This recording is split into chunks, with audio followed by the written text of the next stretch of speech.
He found red discoloration when he cut open into the back of his head towards the occipital bone, and he saw the red discoloration, and we actually saw the pictures of it. It's significant. You can't help but notice, why is this dark red here in the back of his head? And so he was important to note that in his report. There's a piece missing from Nolan Wales' second autopsy. Not a detail, not a footnote, a physical piece of his body. And the man who conducted that autopsy, a forensic pathologist with 2 decades of experience, says its absence changes everything about what we can prove and what we can't. That's not the only thing in this report that should stop you. There's a mark on the back of his head, dark red, unexplained. There's a contradiction between what witnesses filmed that day and what his body looked like when it was pulled from the water. And there's a phone, his phone, sitting in someone else's hands while Nolan stayed behind on that island. By the end of this, you'll understand why his own family's attorney stood in front of a room full of reporters and said, "This autopsy raises more questions than it answers." We're going to go through the preliminary findings line by line. What was found, what wasn't, and what a board-certified pathologist says he cannot rule out. Let's start with the man who wrote it. We are watching attorneys for Nolan Wales' family releasing the results of their independent autopsy report. 18-year-old Wales died after a July 4th boat trip with friends off the coast of Mississippi. His body was recovered on July 6th, and authorities say they believe he drowned and that there was no indication of a crime. But Wales' family says they have a lot of questions. When a family doesn't trust the first version of events, they go looking for a second one. That's what Nolan's parents did. They didn't hire just anyone. Dr. Roger Mitchell is a board-certified forensic pathologist. He spent 7 years as the chief medical examiner for Washington, D.C. He later served as interim deputy mayor for public safety and justice in that same city. He is the president of the National Medical Association, the oldest organization of Black physicians in the country. He has also served as president of Howard University Hospital and chief medical officer of its faculty practice. This is a man who has conducted and overseen thousands of autopsies. He did not appear at the press conference himself. His findings were read into the record by attorney Lisa Park, and later expanded on by attorney Benjamin Crump, who is representing Nolan's family. The second autopsy was performed on the 10th of July, 2026. The preliminary report was completed and presented on the 19th of July. 2 words open that report: undetermined. Pending investigation. Those 2 words apply to both the cause of death and the manner of death. Not accidental, not homicide, not suicide. Undetermined. That word alone is the reason this family is standing in front of cameras instead of standing at a grave in silence, because somebody else already used a different word, and they used it fast.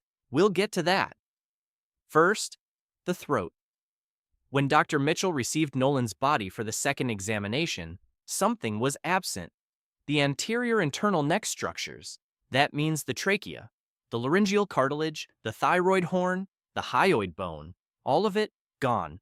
Not examined, not returned, not present. Dr. Mitchell states in his report that this is not unusual on its own. When a medical examiner has a specific concern, say a suspected fracture or compression in the neck, it is common practice to retain those structures for closer study. He does not know why they were held back. He only knows that they weren't there when he opened this case for the second time. And here's why that matters more than it might sound like it should. The neck is one of the most telling areas of the human body when investigators are trying to determine whether someone was harmed before they died. A fracture in the hyoid bone, compression in the cartilage.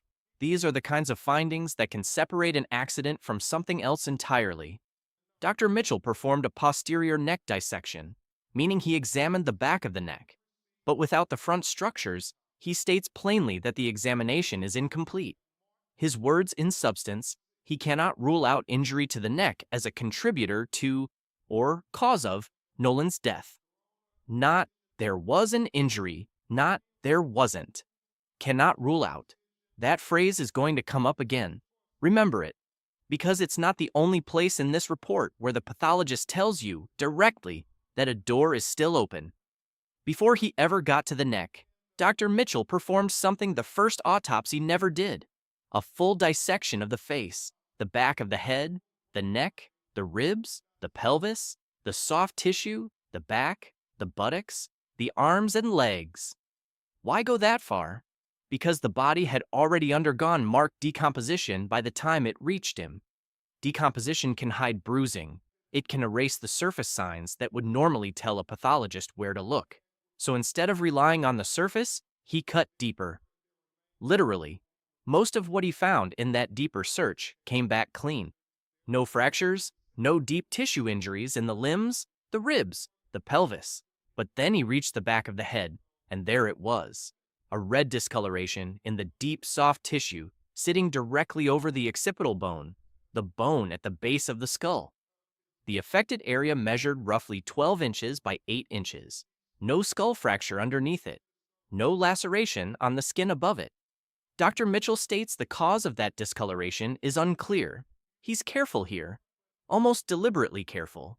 He does not say this proves an injury. He says that because of the decomposition and because there's no accompanying fracture or cut, the finding is inconclusive, but he includes it anyway, in a preliminary report, front and center, because inconclusive is not the same as nothing, and there's a detail buried in that finding that should stop you cold. This discoloration could never have been seen in the first autopsy. Why? Because the first examiner never performed a posterior head and neck dissection at all, meaning, for however many days that body sat before a second, independent pathologist got his hands on it. Nobody outside of Mississippi's own medical examiner had any idea that mark existed. 2 unexplained findings so far: the missing throat, the mark on the skull. Now let's talk about what his body looked like when they pulled him out of the water, and how it doesn't match what people filmed just hours earlier. Video from that day, the 4th of July, shows Nolan without a shirt. That's not in dispute. Multiple people have come forward with footage from Horn Island showing him shirtless earlier that day. But here's what the family says they were told by members of the United Cajun Navy, the volunteer search and rescue group involved in recovering his body. He was found face down, fully clothed. Sit with that for a second. Somewhere between the moment he was last seen on camera without a shirt and the moment his body was recovered from the water, he put one back on. Nobody has explained when. Nobody has explained why. Nobody, according to the family, has even been asked. Attorney Crump raised this directly at the press conference, framing it as one of the unanswered questions the family wants investigators to pursue. Not a conclusion, a question. But a question that, so far, nobody official has tried to answer publicly. And it's not the only piece of physical evidence that doesn't line up. There's the matter of his phone. According to the family and their legal team, several individuals who were on the boat with Nolan that day returned without him, but with his cell phone. Crump raised a simple human question about that detail. If Nolan intended to stay behind on the island, as some accounts claim he told others, wouldn't an 18-year-old want his own phone with him? His keys? The basic things a person keeps close when they choose, on their own, to stay somewhere alone? There are conflicting accounts here, and it's important to be precise about that. One account has a young woman saying Nolan told her he planned to get back on the boat with the group. Another has him telling others he intended to stay behind to talk with her. Both versions can't be exactly right, and in neither version does anyone explain why his phone ended up in someone else's hands and not his own. The family and their attorneys have said they are not accusing any specific person of a crime. What they are accusing local officials of is something else entirely: failing to investigate the individuals who provided this information in the first place, instead of simply repeating what they were told. That distinction between investigating a story and repeating a story is at the center of almost everything this family has said publicly. Which brings us to the moment that, according to the family, started all of this.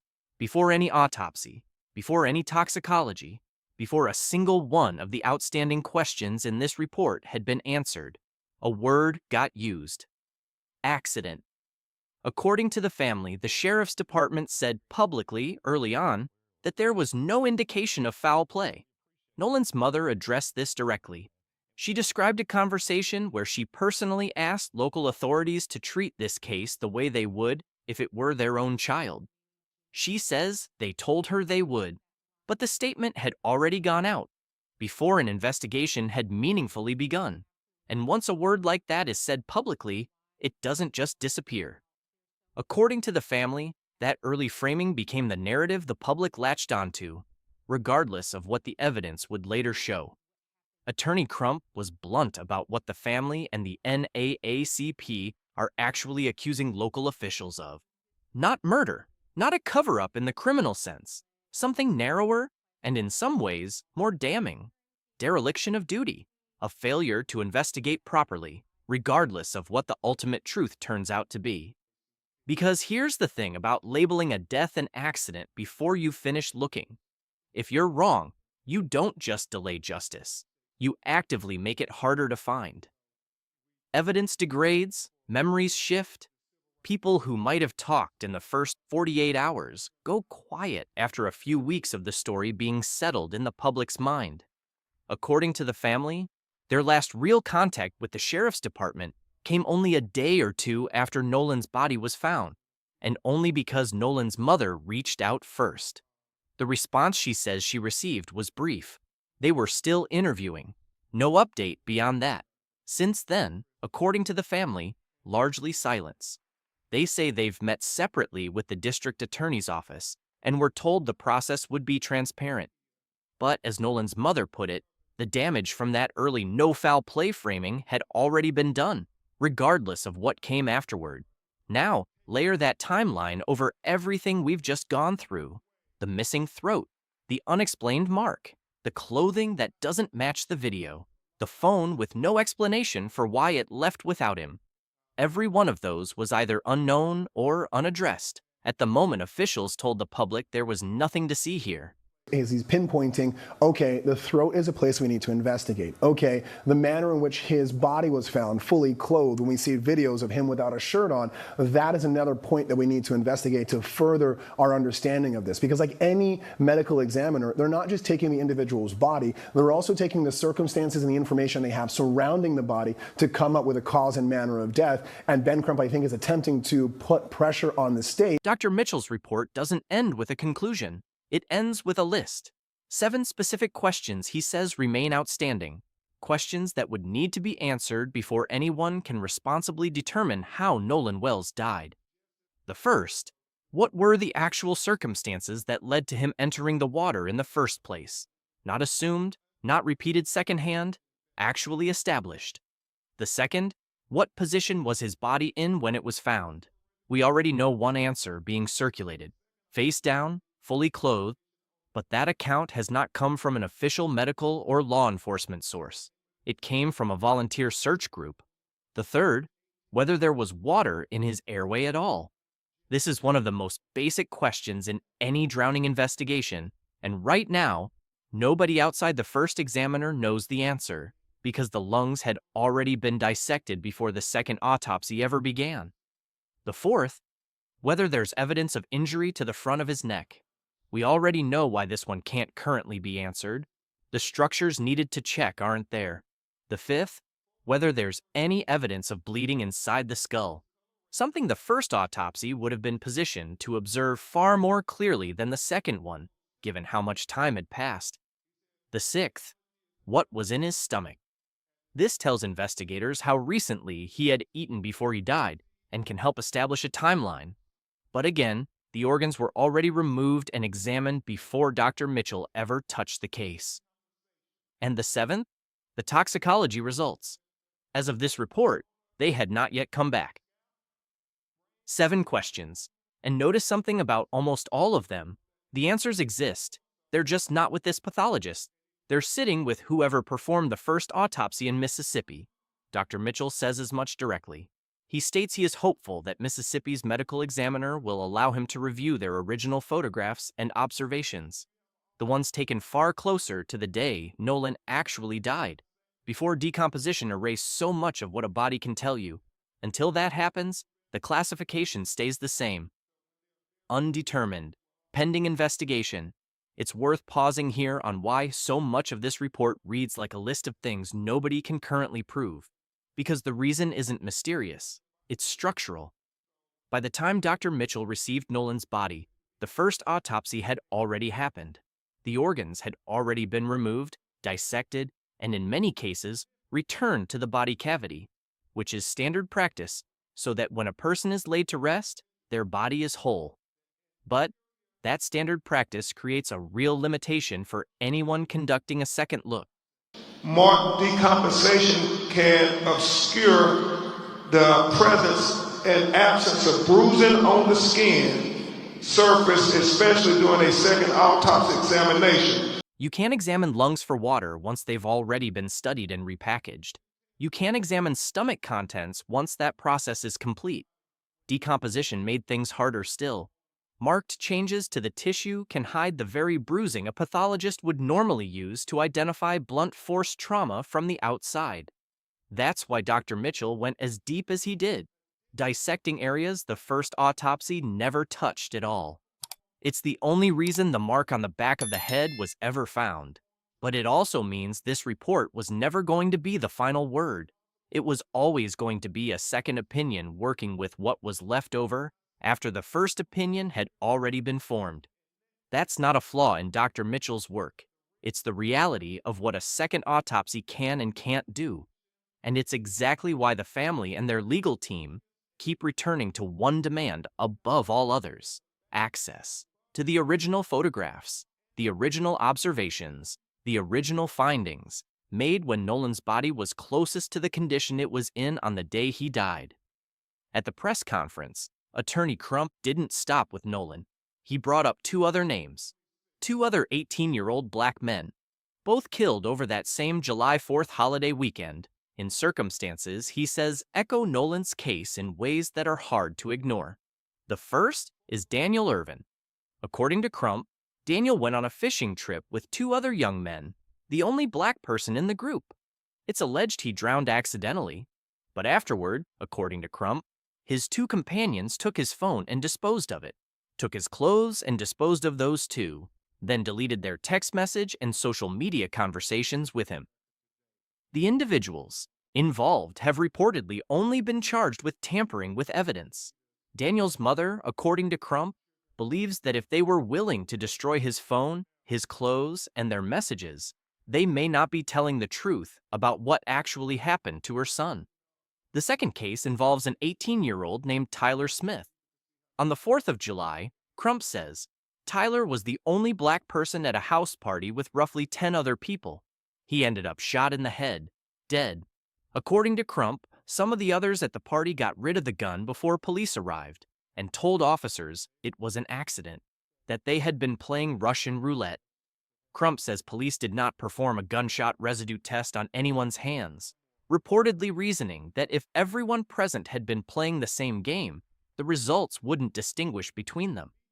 Tyler's mother and grandmother, according to Crump, wanted that test done anyway, and were told it wasn't necessary. Crump posed a single question to the room after describing both cases, one he clearly wanted sitting in every reporter's mind. If the races involved in any of these three cases had been reversed, if young black men had been the survivors, and a young white man the one who ended up dead, would investigators have accepted the survivor's account without question? Would there have been no gunshot residue test?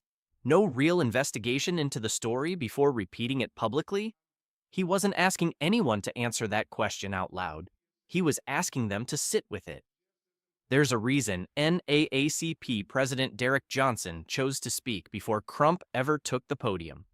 Johnson didn't accuse Mississippi authorities of anything specific in his opening remarks.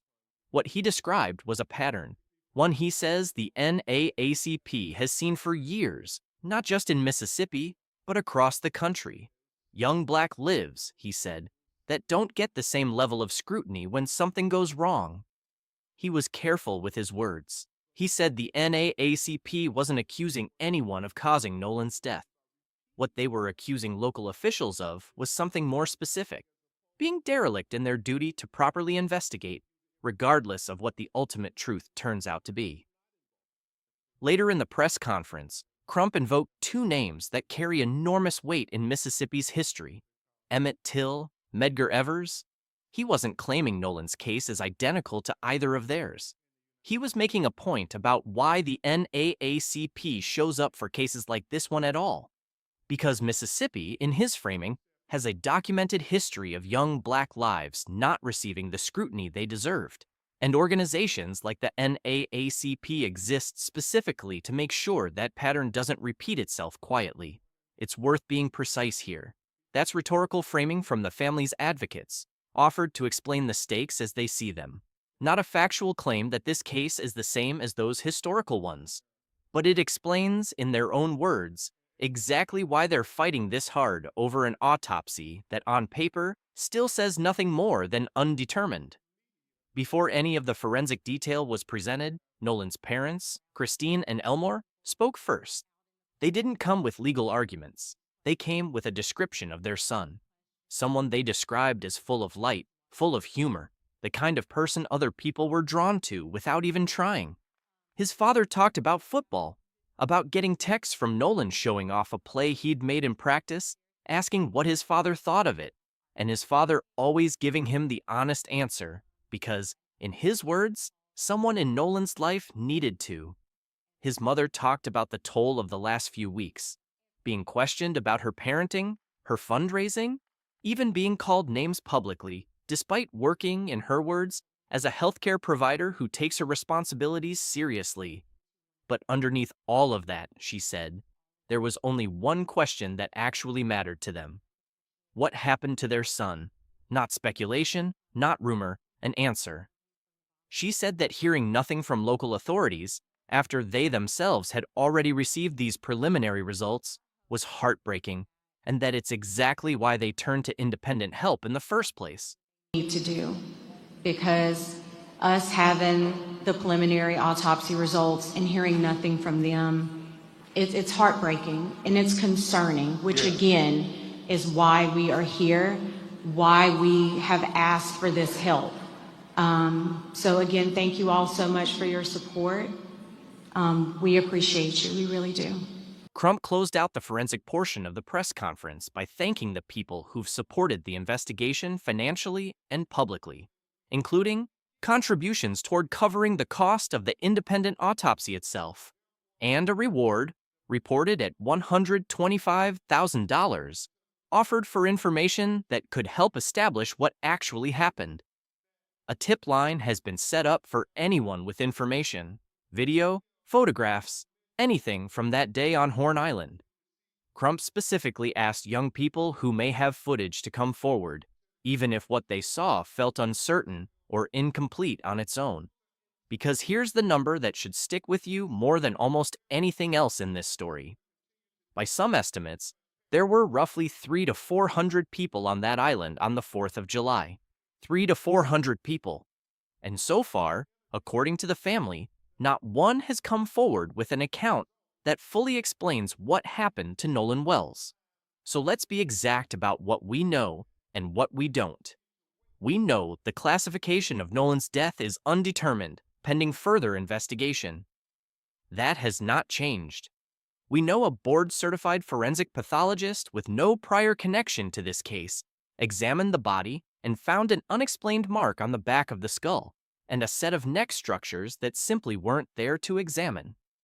We know he explicitly states he cannot rule out injury to the neck, and, separately, that he cannot rule out non-accidental factors contributing to Nolan's death.